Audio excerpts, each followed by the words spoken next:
जय हिंद दोस्तों। आज हम लोग सीटेट पेपर में आने वाला एनसीएफ के बारे में पूरी तरह समझने का प्रयास करेंगे और देखेंगे क्वेश्चन कैसे इससे उठता है और क्वेश्चन को कैसे हम अच्छे तरीके से हल कर सकते हैं एग्जामिनेशन हॉल में। कोई दिक्कत ना हो, कोई समस्या ना हो। आइए इसको अच्छी तरह समझने का प्रयास करते हैं और समझते हैं। एनसीएफ जो है, एनसीएफ नेशनल कुरिकुलम फ्रेमवर्क, ये जो टॉपिक में पढ़ा रहा हूँ मैथ्स पेडागोगी के लिए अति महत्वपूर्ण है और इससे क्वेश्चन आते ही आते हैं। इसको ध्यान से देखेंगे। एनसीएफ का फुल फॉर्म क्या है? नेशनल कुरिकुलम फ्रेमवर्क, राष्ट्रीय पाठ्यचर्या रूपरेखा 2005। यह जो वर्जन 4 है, इससे पहले 3 वर्जन और आ चुके हैं। ये अपडेटेड वर्जन है। जैसे मोबाइल में हम लोग कोई चीज नया ऐप अपडेट करते हैं, उसी तरह से अपडेटेड वर्जन है। चौथा वर्जन ये अपडेट हुआ है और इस समय यही चल रहा है। अभी तक 2022 तक यही अब वर्जन चल रहा है। आगे देखेंगे कौन सा वर्जन आएगा। बहरहाल फिलहाल यही वर्जन इस समय चल रहा है। मैथ्स पेडागोगी में इसका बड़ा इंपॉर्टेंस है। एनसीएफ का काम क्या होता है? राष्ट्रीय पाठ्यचर्या रूपरेखा प्राथमिक और माध्यमिक स्तर पर पाठ्यक्रम, ये पाठ्यचर्या है, अभी चर्चा करते हैं। सिलेबस को डिफाइन करना, सिलेबस को निश्चित करना इसका मुख्य कार्य है। निश्चित करना मतलब क्या कि सिलेबस कैसे डिफाइन करे, कैसे व्यवस्थित करे, कैसे बनाए कि बच्चे हमारे जिस भी पृष्ठभूमि से आते हों, जिस भी बैकग्राउंड से आते हों, उनको बेहतर तरीके से समझ में आए, सिलेबस समझ में आए और सिलेबस को बाह्य परिवेश से हम जोड़ें ताकि लड़का अपनी स्टडी पढ़ाई पूरी करने के बाद से परिवेश में जा करके व्यवस्थित होकर के कुछ काम धंधा कर सके। आइए देखते हैं। राष्ट्रीय पाठ्यचर्या रूपरेखा 2005, इसका प्रारंभ जो होता है 2005 वाले का, ये जो प्रारंभ होता है गुरुदेव रविन्द्रनाथ टैगोर, ये हमारे गुरुदेव रविन्द्रनाथ टैगोर जिनको नोबेल प्राइज मिल चुका है गीतांजलि रचना पे, एशिया के प्रथम व्यक्ति थे जिनको नोबेल प्राइज मिला था। गुरुदेव रविन्द्रनाथ टैगोर का निबंध सभ्यता एवं प्रगति से शुरू होता है। जो एनसीएफ है, एनसीएफ का जो मूल प्रारूप हो गए वह सभ्यता एवं प्रगति से शुरू होता है। इसी लेख, इसी निबंध से शुरू होता है। इसमें वर्णन क्या है? वर्णन इसमें यह है कि बचपन में रचनात्मक भावना एवं उदार खुशी एक कुंजी है। इसमें एक स्टेटमेंट आगे भी है, उसका थोड़ा मैं चर्चा कर दे रहा हूं मैं। एनसीएफ की शुरुआत, जो इसका प्रारूप बनता है, जिसे हम कहते हैं कि इसका रूपरेखा जो होता है, इंट्रोडक्शन जो होता है, गुरुदेव रविन्द्रनाथ टैगोर के एक निबंध से होता है। उस निबंध का नाम है सभ्यता एवं प्रगति। कभी कभी ये भी पूछ देता है किससे स्टार्ट हुआ, एनसीएफ 2005 किससे स्टार्ट हुआ, तो इसका आंसर होगा सभ्यता एवं प्रगति से शुरू होता है। और 2 स्टेटमेंट दिए हैं गुरुदेव ने। क्या स्टेटमेंट दिए हैं? बचपन में रचनात्मक भावना ये उदार खुशी एक कुंजी है। जैसे जैसे बड़े लोग होते हैं और लोगों के द्वारा इसे कुचल दिया जाता है। यानी क्रिएटिविटी बचपन में भरी होती है, बच्चों के पास क्रिएटिविटी होती है, रचनात्मक भावना होती है और खुशी होती है।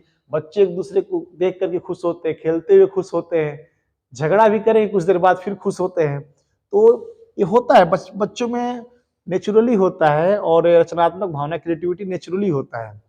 लेकिन उसे बड़े लोग क्या करते हैं? कुचल देते हैं। गुरुदेव रविन्द्रनाथ टैगोर की इसी 2 वाक्य से ये एनसीएफ स्टार्ट होता है, इसलिए जानना बहुत जरूरी था।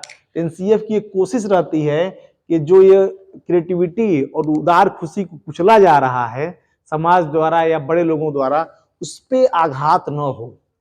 बच्चों की ये जो मौलिक गुण जो है, रचनात्मक भावना और उदार खुशी, वो बनी रहे, उसी हिसाब से पाठ्यक्रम को डिसाइड करना एनसीएफ 2005 का टारगेट है। आगे देखते हैं एनसीएफ का निर्माण कौन करता है। एनसीएफ का निर्माण एनसीईआरटी करती है, national council of educational research and training, राष्ट्रीय शैक्षिक अनुसंधान परिषद ये करती है।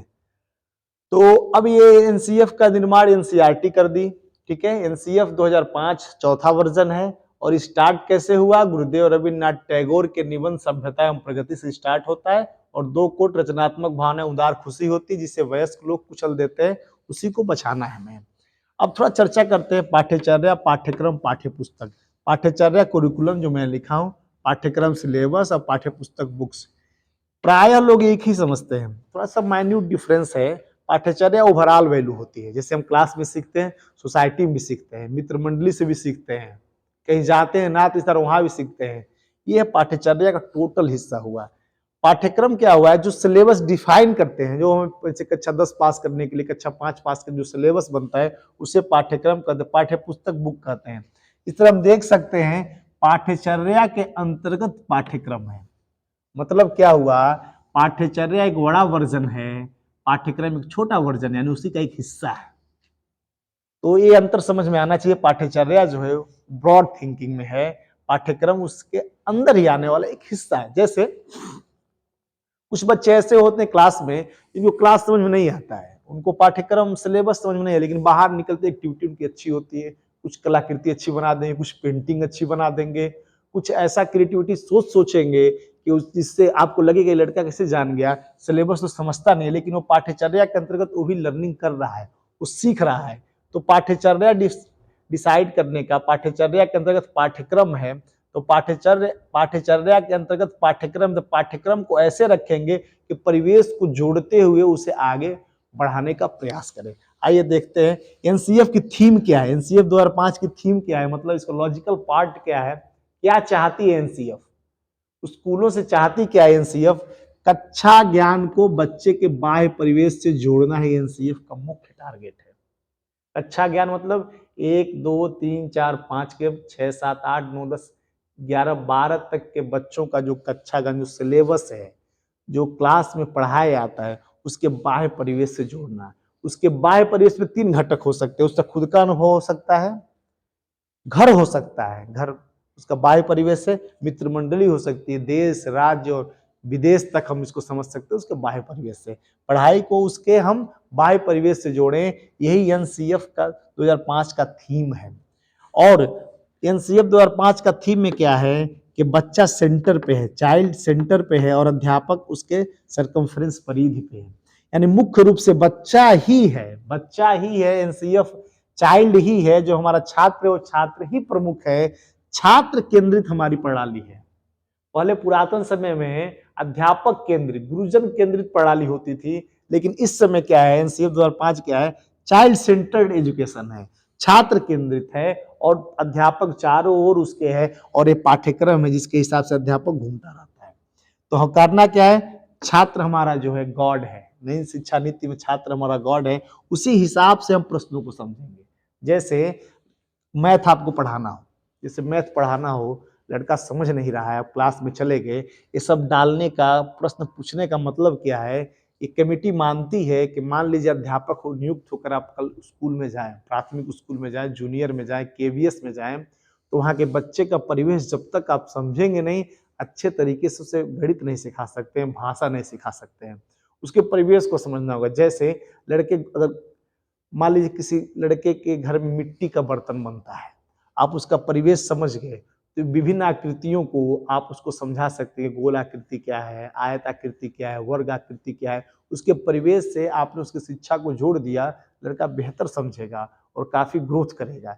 और जैसे लड़के कंची खेलते हैं, गोली जो खेलते हैं, अगर आपको सिखाना हो कि 1 2 3 संख्या ज्ञान देना और जोड़ने का ज्ञान देना हो कक्षा 1 या 2 के बच्चों को, उसके सहारे सिखाएंगे कि देखो 1 गोली है और 2 गोली है, दोनों मिलके कितने हो गए, 3 गोली हो गए। तीली का यूज करेंगे, लकड़ी का यूज करेंगे, पतंग का यूज करेंगे, आसपास में परिवेश में जिस चीजों से बच्चा खेलता हो, जिसमें इन्वॉल्व रहता हो, जिसमें रुचि लेता हो, उसके प्रयोग करके बच्चे को सिखाएंगे, बच्चा काफी बेहतर सीखेगा। उसका अनुभव जो होगा उसके हिसाब से वो काफी बेहतर सीखेगा। ये प्रश्न पूछने का मतलब होता है, सीटेट वाले जो एग्जामिनर बैठे रहते हैं, प्रश्न बनाने का मतलब क्या होता है, वो मान लेता है कि आपका चयन हो गया है, आपको स्कूल में भेजा जा रहा है, आप बच्चे को ट्रीट कैसे करते हैं। आप प्रश्न पढ़िए सीटेट का, जैसे लगेगा कि आपको ट्रीट करना है, उसको समझना है, उसको कैसे हम अपने हिसाब से समझा सकें, व्यवस्था उसकी बना सकें, इस तरह सीटेट का पाठ्यक्रम और उसका क्वेश्चन होता है।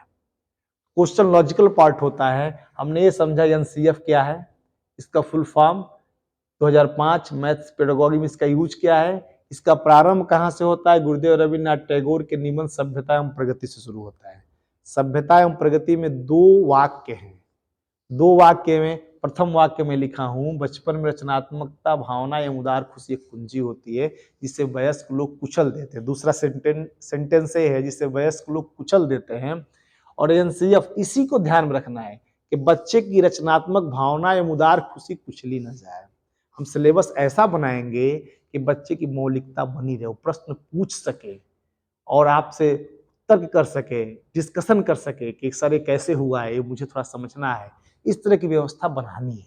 एनसीएफ का ये टारगेट है। एनसीएफ का निर्माण कौन करता है? एनसीईआरटी, एमएचआरडी के निर्देशन पे एनसीईआरटी एनसीएफ का निर्माण करता है। पाठ्यचर्या, पाठ्यक्रम, पाठ्यपुस्तक। पाठ्यचर्या एक ओवरऑल कंसेप्ट है, पाठ्यक्रम उसके एक अंदर का एक छोटा सा हिस्सा है। मतलब क्या? पाठ्यचर्या एक बड़ा हिस्सा है, पाठ्यक्रम उसके अंदर एक छोटा हिस्सा है। ये इंपॉर्टेंट समझना, दोनों एक ही नहीं है। पाठ्यक्रम ओवरऑल है, पाठ्यचर्या ओवरऑल है। और यहाँ दो एनसीएफ 2005 की थीम क्या है?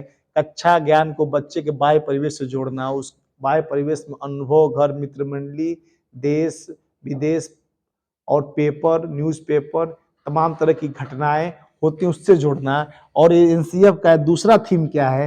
ये पहला थीम है एनसीएम का एनसीएफ का पहला थीम है। दूसरा थीम क्या है? पूरी शिक्षा में, पूरी हमारा मॉडर्न एजुकेशन में बच्चा हमारा जो छात्र है उस सेंटर पे है, अध्यापक उसके किनारे पे है। यानी हम चाइल्ड सेंटर्ड एजुकेशन पे हम पढ़ रहे हैं, टीचर सेंटर्ड नहीं। पहले पुरातन काल में अध्यापक सेंटर्ड होता था, गुरुजन केंद्रित शिक्षा होती थी।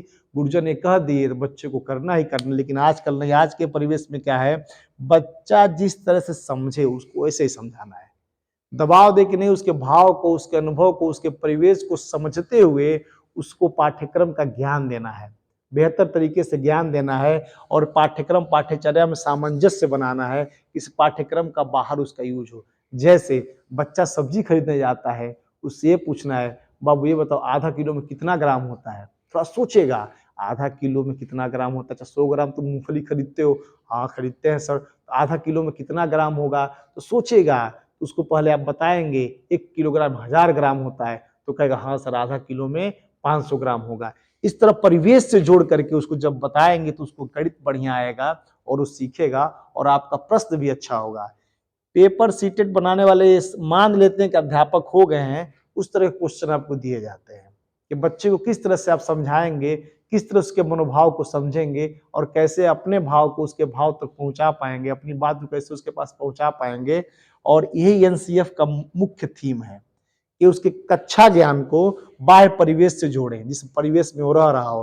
अगर मान लीजिए किसी घर में किसी पिताजी ग्वाला हो, लीटर से नापते हो दूध को, तो उससे पूछना है कि दूध को किससे नापा जाता है। नापने के जो आयतन होता है उसको धारिता कहते हैं। कैसे कहते हैं? 1 लीटर में कितना मिलीलीटर होता है? उसके बाह्य परिवेश से जब जोड़ेंगे तो इंटरेस्ट लेगा लड़का। जब इंटरेस्ट लेगा तो उसे पढ़ने में अच्छा लगेगा। जब अच्छा लगेगा तो ऑटोमेटिकली वो लड़का ग्रोथ करेगा और उसके समझने की टेंडेंसी बढ़ती जाएगी। इस तरह सीटेट में इस तरह 3 से 4 क्वेश्चन फिक्स हैं, हमेशा आते हैं। क्वेश्चन को समझ के ही आप ट्रीट करेंगे, क्वेश्चन को समझ के ही लगाना है। अब पहले एनसीएफ चौथा वर्जन है, गुरुदेव के वाक्य से शुरू होता है। कौन? एनसीईआरटी निर्माण करता है, पाठ्यचर्या, पाठ्यक्रम, पाठ्यपुस्तक। और ये क्या है? थीम 2 में बताया। और ये एनसीएफ का टोटल ये सिलेबस हुआ है। टोटल इसी में से क्वेश्चन प्राय आते हैं। क्वेश्चन प्राय आने का मतलब क्या है? क्वेश्चन डायरेक्ट नहीं आएंगे, क्वेश्चन थोड़ा घूम के आएंगे। आप उस पर थोड़ा समय लेंगे, सोचेंगे, तभी इस पे ट्रिक करेंगे। ये समझ में आ गया होगा? ठीक, फिर आगे अगले लेक्चर में इस पे न्यूमेरिकल देखेंगे। जय हिंद, जय भारत।